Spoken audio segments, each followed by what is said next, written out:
Хорошо, спасибо за то, что приехали в очередной раз на третий. Всегда рада вас досягнуть. Анатольевич, тебе коротко еще по нашей ситуации. Очень приятно то, что движение ВОСТ расширяется, и не только для среднего профессионального образования, сейчас но и по высшему образованию, и по школьникам, по юниорам, и по высшему образованию и нашей студии уже знаете, наверное, по блокчейн-технологии наши ребята золото берут, дважды. Вот. А по тому, что происходит у нас в юниорах, тоже у нас большой интерес. Порядка 10 тысяч уже зарегистрировалось, 9815 школьников сегодня. Вот, и из них уже почти 2500 прошли профессиональные пробы. Вот, ребята нравятся. Все руками делают вещи, например, пирожные, технологическом, все здесь очень понравилось. Поэтому надеюсь, что это проект есть большое будущее. Уважаемые коллеги, очень приятно нам всегда находиться в Республике Саха-Якутия. Традиционно является одним из драйверов нашего движения, несмотря на то, что регион не очень большой.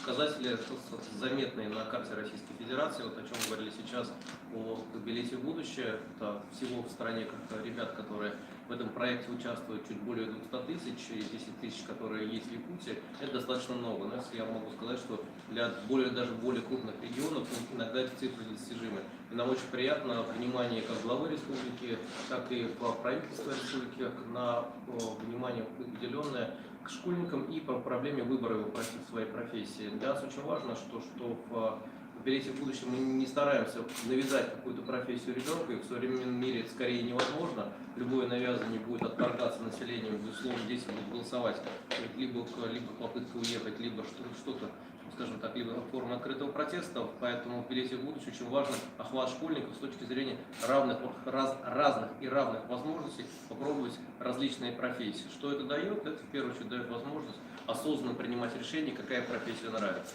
Да,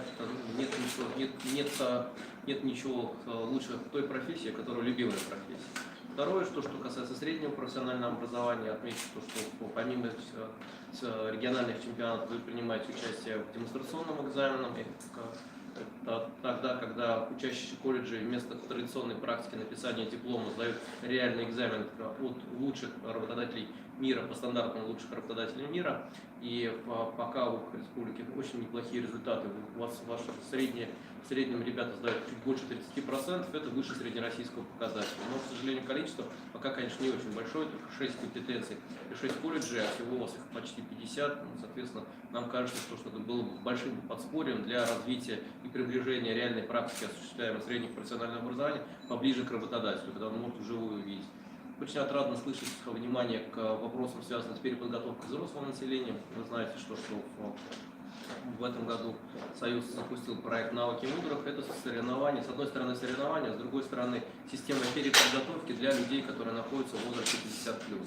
И скорее даже важно смотреть не сколько на возраст, а на то, что у нас есть маленькая ахиллесовая пята у образования. Мы зачастую смотрим только на школьников, а современное требование к профессионализму человека предполагает, что учиться приходится в течение всей жизни. Очень важно, чтобы как колледжи, так и университеты, так и любые центры дополнительного образования в тех рамках, которые установлены законом, были доступны взрослому населению, поскольку спрос на это есть, и это впрямую влияет, с одной стороны, на благосостояние граждан, а с другой стороны, на производительность труда. Мы, как Союз, в следующем году планируем, в этом году мы запускали только чемпионатную ветку, в следующем году это будет программа переобучения. Мы, конечно, будем рады видеть Республику Саха-Якутия в составе пилотных регионов по реализации данного проекта. Нам кажется, что это даст возможность жителям региона ощущать себя, во-первых, более достойно, второе, получить те профессии, которые они сейчас не владели, а может быть, получив, даже оставшись в своей профессии, повысить квалификацию таким образом, чтобы работодатель не только не думал о том, что поменять этого сотрудника, а речь шла о том, чтобы уровень заработной платы вырос. Действительно, мы обязательно включимся в это, потому что пока мы, конечно, уже занимаемся этим, но больше сосредоточены на управленческих кадрах. У нас есть в республике Высшая школа инновационного менеджмента, мы планируем в ближайшее время перезагрузить и превратить в полноценный корпоративный университет Республики Саха-Якутия. который будет все ключевые управленческие кадры готовить, диагностировать и дальше намечать траекторию развития.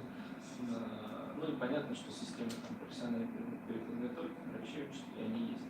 Но, конечно, то, что сказали, конечно, безусловно, учтем и попробуем сейчас для нашей системы среднего профессионального образования, в том числе, как задачку поставить взрослое население и программу. Поэтому, Владимир Ильич, прошу тоже поработать и вместе с коллегами из WorldSkills найти правильный план. Я, наверное, добавлю, Валерий Анатольевич уже говорил про вовлечение вузов. У нас, на самом деле, с прошлого года 160 вузов Российской Федерации принимают участие в соревнованиях WorldSkills. Они постепенно начинают отличаться от того, что мы видим в колледжах. Они в основном двигаются в сторону усложнения компетенций как технологических, так и в большее количество цифровых компетенций и управленческих навыков. Мы видим в этом очень позитивное явление, потому что каждый выпускник, который приходит на рынок труда после вуза, он должен, помимо того, что обладать управленческими навыками, безусловно, он должен уметь работать руками сам.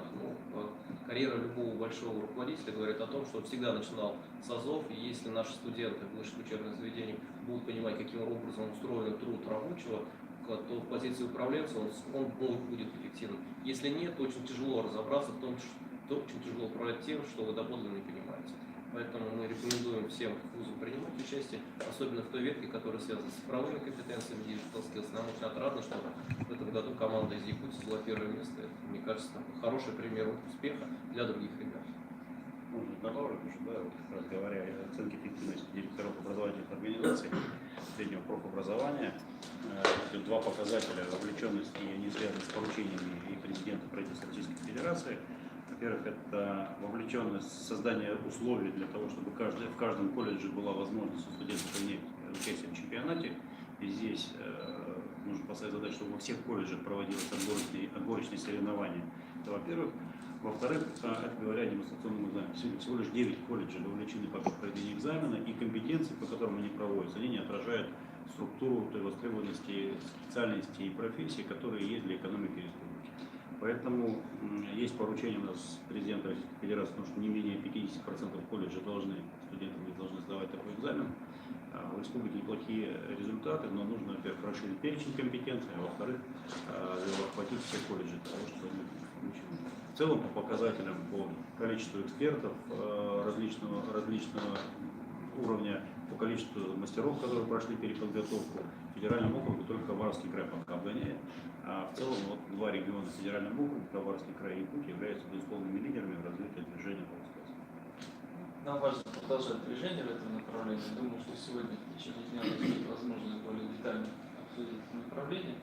Я предлагаю сейчас в торжественной части нашей встречи приступить к подписанию дорожной карты по сотрудничеству между Республикой Саха и Кыргызстаном. Мы сами справимся.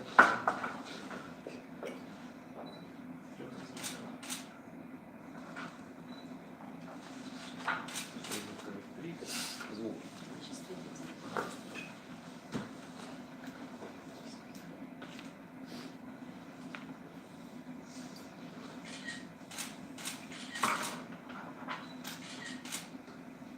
Еще один говорит, не обменяйся.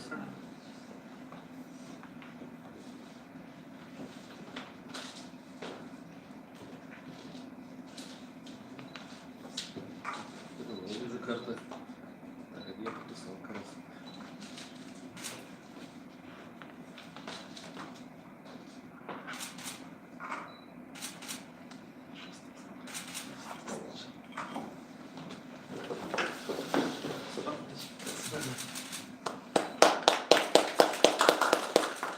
У нас еще одно подписание по билету в будущее, проект, о котором говорили, Владимир Ильич, Владимир Анатольевич, министр образования и науки Республики Саха-Якутия.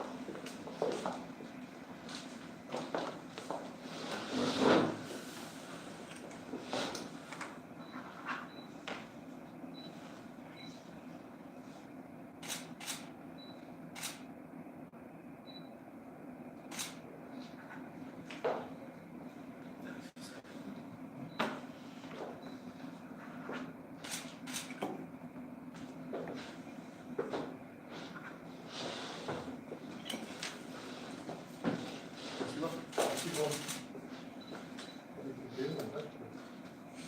А, нет, не аккуратно.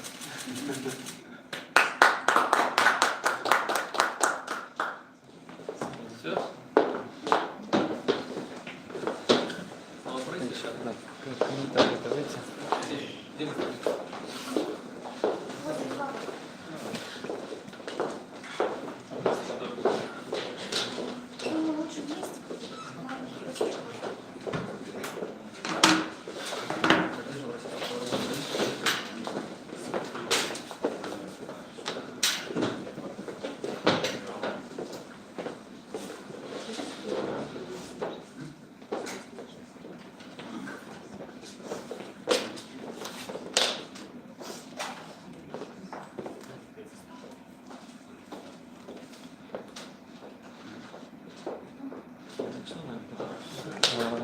Сегодня очень рада в очередной раз видеть в гостях у себя руководство Союза WorldSkills «Молодые профессионалы».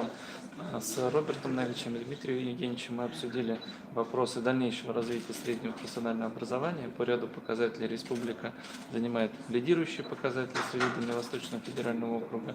И очень важно, что помимо традиционных направлений чемпионатного движения, интеграции стандартов WorldSkills в обучении в колледжах и техникумах среднего профессионального образования, республика достаточно быстро у нас включилась в новые направления работы, в частности, «Билет в будущее». Это новый проект, который направлен на то, чтобы дать возможность школьникам получить практические пробы в профессии и самостоятельно, осознанно выбрать профессию. По нему республика, как коллеги сегодня отметили, один из лидеров в стране. Больше 10 тысяч человек записались и проходят сейчас эти профессиональные пробы. Мы намерены в дальнейшем серьезно усиливать это направление, оно для нас приоритетное. И в целом перезагрузка системы среднего профессионального образования мы будем продолжать. Коротко хотел упомянуть, что помимо сегодняшней встречи, на следующей неделе у нас продолжается обучение ключевых руководителей колледжей. 7 колледжей, которые были отобраны их командой, учатся на программе Московской школы управления Сколково, которую команда проводит здесь, у нас в Якутске. Завтра, в понедельник, начинается второй модуль. И еще продлится это обучение до апреля. И как раз мы хотим интегрировать как эту программу, направленную на перезагрузку системы среднего профессионального образования, так и идеи коллег из движения WorldSkills. Поэтому не случайно это совпадение. И мы уверены, что те документы, которые сегодня мы подписали, дорожную карту по сотрудничеству, соглашение по взаимодействию в рамках билетов будущего, позволят нам планомерно и устойчиво двигаться вперед по повышению качества среднего профессионального образования в республике. Союз WorldSkills Республика Саха-Якутия всегда является таким драйвером развития. Неспроста вы всегда беретесь за те инициативы, которые многие регионы сначала смотрят, а только потом присоединяются. И, безусловно, то подписанное соглашение сегодня, оно достаточно амбициозно и предполагает существенные изменения, которые должны произойти в среднем профессиональном образовании, в первую очередь в качестве подготовки. Второе соглашение направлено на реализацию билетов в будущее. Владимир Ильич, в принципе, о нем все сказал. Для нас категорически важно, чтобы мы в рамках этого проекта научили наших детей не только дали возможность попробовать профессию, но и чтобы в качестве такого наследия этого проекта у каждого ребенка была хорошая построена система, при помощи которой он смог бы быстро ориентироваться в жизни в современном мире профессий. Ведь современный мир предполагает не какое-то ограниченное количество навыков, которые вам придется один раз на всю жизнь получить, а скорее всего нам, это уже сейчас уже понятно, что придется учиться в течение всей жизни. И если мы это научим детей делать прямо здесь сейчас, у нас есть высокие шансы, что те дети, которые пройдут эту программу, смогут с одной стороны выбрать самую интересную профессию, с другой стороны быть очень успешной, и само собой вносить вклад как в экономическое развитие, так и в развитие страны в целом. Будущие мероприятия какие будут? Новый год, наверное, уже. Вы знаете, традиционно в России у всех сейчас только Новый год, но у нас предполагается проведение отборочных чемпионатов на территории Республики Саха-Якутия в следующем году. Сейчас это прорабатывается. И то соглашение, которое подписано по билету в будущее, означает, что не будет какого-то такого большого массового мероприятия, как мы привыкли, а это такая маленькая, кропотливая работа на местах, на локальных территориях. Даже вот есть проекты, где это будет происходить в Улусах, где дети получат профессиональные пробы от ведущих наставников. Мы не гонимся за каким-то шоу. Самое главное, чтобы мы могли давать возможность нашим жителям нашей страны, с одной стороны, выбирать правильную профессию, с другой стороны, получать самое качественное образование. Но я тем не менее, поскольку мы сейчас перед новым 2019 годом на весь год смотрим, то я тут не могу не добавить все-таки, что главное у нас событие в мире WorldSkills — это международный чемпионат мира по рабочим профессиям WorldSkills, который пройдет в Казани в 2019 году. Это то событие, к которому мы готовимся уже много лет. Роберт налично всей команды, просто для него настолько значимо, что он даже понятно, что все знают про него. Но для жителей нашей республики мне хочется его анонсировать. В августе 2019 года в Казани пройдет ключевое историческое событие. Все лидеры мира по рабочим профессиям, по современному профессиональному образованию соберутся у нас в России.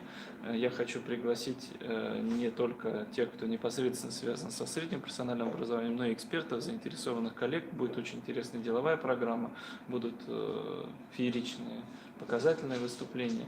В целом, конечно, это будет один из главных праздников профессионального образования за последние годы. Да, это дополнить. Вот, если говорить применительно, в рамках организации чемпионата 2019 года планируется несколько активностей для регионов нашей страны. Первое — это посещение школьниками. Я, насколько знаю, Республика Саха-Якутия подала заявку, и вот сегодня был оргкомитет Татьяны Алексеевны Гуликовой, которому она дала поручение расширить эти квоты. И мне кажется, что регион может заявиться и большее количество детей увидеть настоящих профессионалов со всего мира.